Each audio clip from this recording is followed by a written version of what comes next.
જૂનાગઢની ઝાંઝરડા ચોકડી નજીક મનપાની કારનો અકસ્માત 3ને મારી ટક્કર. ચીફ ઓફિસર ડ્રાઈવર નશાની હાલતમાં હોવાનો સ્થાનિકોએ કર્યો આક્ષેપ. અકસ્માત બાદ ચીફ ઓફિસર અને ડ્રાઈવરને પોલીસ મથકે લઈ જવાયા. કચ્છના અંજારમાં મહિલા એએસઆઈના હત્યાના આરોપીએ કર્યું આત્મસમર્પણ. આરોપીએ એએસઆઈનું ગળું દબાવીને કરી હત્યા. બંને 2001માં ઇન્સ્ટાગ્રામથી સંપર્કમાં આવ્યા હતા અને લિવ-ઇનમાં રહેતા હતા. અમદાવાદમાં ઓઢવના શ્રીધર સ્પર્શમાં મારામારી કરનાર 3 આરોપીઓને જ્યુડિશિયલ કસ્ટડીમાં મોકલાયા.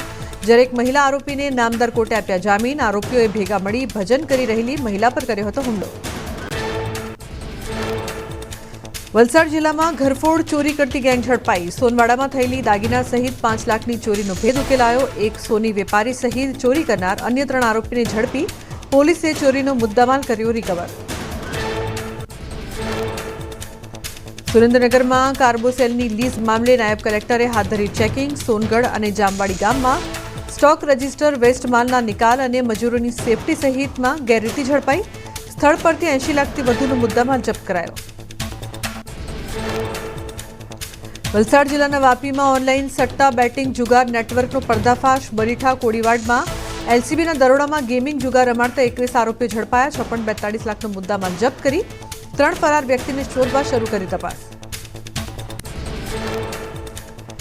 સુરતમાં 19.16 લાખ રૂપિયાની કાપડ છેતરપિંડી કેસમાં આરોપીની ધરપકડ. છેલ્લા 2 વર્ષથી ફરાર આરોપીને ક્રાઇમ બ્રાન્ચે ઝડપી પાડ્યો. આરોપી માર્કેટમાં કાપડ દલાલ તરીકે વેપારીઓનો વિશ્વાસ કેળવીને કરતો હતો છેતરપિંડી. સુરેન્દ્રનગરના વઢવાણ તાલુકામાં ખનીજ માફિયાઓ બેફામ. ગૌચરની જમીનમાં ગેરકાયદે પથ્થરોના ખોદકામનો વિડીયો વાયરલ. જાગૃત નાગરિકો દ્વારા અનેક રજૂઆત છતાં ગેરકાયદે ખનન અટકતું ન હોવાનો સ્થાનિકોએ કર્યો આક્ષેપ. સુરતમાં મોબાઈલ ચોરીના 14 ગુના ઉકેલાયા. રેલવે પોલીસે ઝોપડપટ્ટીમાં રહેતા 2 આરોપીઓને ઝડપી વિવિધ કંપનીના 1.19 લાખની કિંમતના ચોરીના મોબાઈલ જપ્ત કર્યા. આરોપીઓ મુસાફરોની નજર ચૂકવીને કરતા હતા ચોરી.